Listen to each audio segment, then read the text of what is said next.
Praise the Lord. I am Neha Bakshi. God has given a word upon my heart, and I feel this is a word for this season. So I'm glad that I'm able to share this with you all. I hope that you all hear this word and share it even with your friends, even as they wait for the promises of the Lord. I feel this is a time that we are all waiting upon the promises of the Lord. We'll get into scripture. We'll see this from the life of Joseph. When he was 17 years old, that was the time when God showed him a dream. He showed him two dreams. In one dream, he showed that he had sheaves, and his family members also had their sheaves tied up. And he saw that his sheaf stood upright, and also the sheaves of his family, they also stood upright. And then he saw that the sheaves of his family members bowed down before his sheaf. In another dream, he saw that the sun and the moon and 11 stars bow down before him. So he shared this dream with his family, and he believed that this word will come to pass. But even as we see for many years after that, how one by one, even as he shared this word, first he was thrown into the pit. Second, he was taken as a slave, captive as a slave. Thirdly, he was put into prison for even a crime that he did not commit. The Bible says that even though he was in prison, God had his favor and mercy upon Joseph. That is why he kept prospering.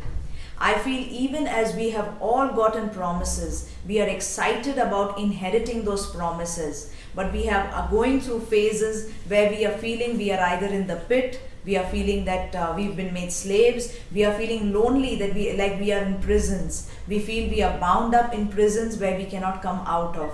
So just as Joseph went through all these stages, I feel we are in such stages as Joseph was, waiting upon his promise to come to pass. But the interesting thing is, just as Joseph had the mercy and favor of God upon him, in the same way we also have the mercy and favor of God upon us. So even as we go through these phases, we do keep seeing the blessings of God. Even as we wait for the promise to be fulfilled, we see the blessing of God upon us. We'll turn to Genesis chapter 40, verse 6 to 8. And Joseph came into them in the morning and looked at them and saw that they were sad. So he asked Pharaoh's officers who were with him in the custody of the Lord's house, saying, Why do you look so sad today? And they said to him, We each have had a dream, and there is no interpreter of it. Here it says that there were two people who worked for the king, for Pharaoh, and they were put into prison. And they both had dreams, and they were disturbed because of that. But if we see Joseph, even though he was in the same prison, he was concerned about his fellow inmates, that they were seeming sad. How many times we ourselves are in a bad situation, and do we care to ask somebody else why they are feeling sad? We are so engulfed in our own, or wallowing in our own pity, in our own sad situation, that we don't bother to ask somebody else how they are doing. But if we see Joseph here, he was bothered and asked them, Why are you sad? And they tell him that they had had dreams. He gave a favorable interpretation for the butler's dream. He told the butler that you will be out of this prison in 3 days. And he also told him, don't forget me once you are out. And the Bible says exactly as Joseph had told, the same thing happened. Within 3 days, Pharaoh had a feast, and he brought the butler back, gave him his position or his job back. But the Bible says that the butler forgot Joseph. We'll just read that verse. It says in Genesis 40:23, Yet the chief butler did not remember Joseph, but forgot him. Many of us even feel like this. We stand with people in their hard times. We stand with people even when we are in our hard times. We remember them. But the Bible says, just as the butler forgot Joseph, we feel that, we are faced with circumstances where people forget us. We feel lonely, we feel that there is no one standing for us. But at the right time, Joseph had his time of his favor. The very next chapter says, in chapter 41, it says that Pharaoh had a dream. And the butler at that time remembered that it was Joseph who interpreted his dream. And so the same butler told Pharaoh that there is someone in the prison who will interpret the dream for you. So even as Pharaoh had a dream and Joseph interpreted that dream, the Bible says that Pharaoh placed Joseph and made him just below Pharaoh. So he was placed as one of the highest officers in the kingdom. We will see this in Genesis 41:40. You shall be over my house, and all my people shall be ruled according to your word. Only in regard to the throne will I be greater than you. And Pharaoh said to Joseph, see, I have set you over the land of Egypt. If we see, this is the fulfillment of the dream that Joseph saw. He saw that the sun and the stars and the moon bowing down before him. After so many years, after a whole process, the promise was fulfilled. It was worth it. Whatever he went through was worth it. Even after he became the officer, it was worth it for his whole family. Even as we read ahead, we know that the whole family was saved because of him. So this is a very interesting flow of events that is happening. So even as we see this happen in the life of Joseph, I believe that the promises of God will be fulfilled in your life and in my life.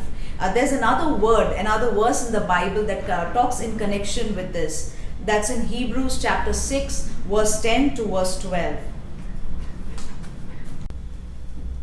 For God is not unjust to forget your work and labor of love which you have shown towards his name, in that you have ministered to the saints and do minister. And we desire that each one of you show the same diligence to the full assurance of hope until the end, that you do not become sluggish, but imitate those who through faith and patience inherit the promises. It's interesting that we see the same flow of events here. It talks about showing love, or the work. It says that unjust to forget your work and labor of love which you have shown towards his name.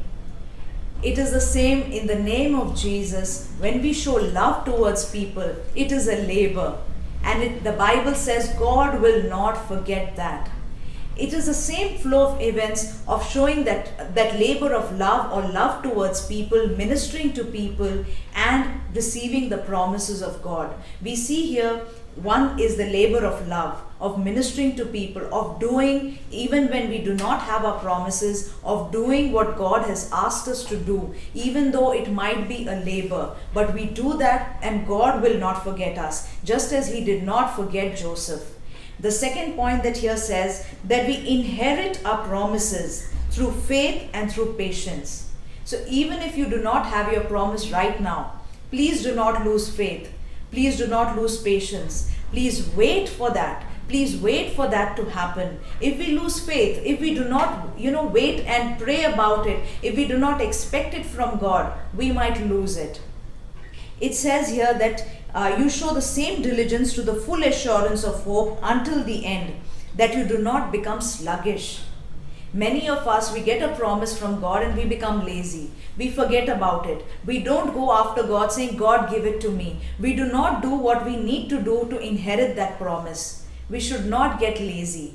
Because if we are lazy, the promise might be given. It could be fulfilled in the next 2-3 years. But if we get lazy, we do not prepare ourselves in that way, if we do not pray and ask God for them, it might take even 20 to 30 years. Let us not get sluggish in inheriting the promises of God, but let us be having that faith and that patience. Faith means waiting that yes, God will give it to me. Not having the attitude, God, you have not done it till now, I guess God will not do it. We should not have that heart. But let us inherit the promises of God. And I believe from my experience too, that God will fulfill the promises he has given you. And I feel there are a lot of people in the body of Christ who are right now in this state, that God has given you promises. You have been really excited when you've got them, and you've really been wanting to get it. But when you have gone through these circumstances of being in the pit, of becoming a slave, of being alone in a prison, you have lost hope. But don't get sluggish, don't lose your faith. Ask God, claim your promises and receive them from God, and he will give them to you. I believe even as we pass from this season of being into hard circumstances, we are entering a season of receiving the promises. The Bible says that it is not by sight but by faith. We walk not by sight but by faith. So it is what we believe what God is going to do for us, not what we are seeing that is currently happening. Even if we want to see, let us see through our spiritual eyes. Where is God taking us? What is God showing you? Believe that He is going to take you there. He is going to give you those promises, and you will have them in the name of Jesus. Come, let's pray. Father, we thank you, Lord, for this word, Father. Lord, we thank you for the encouragement that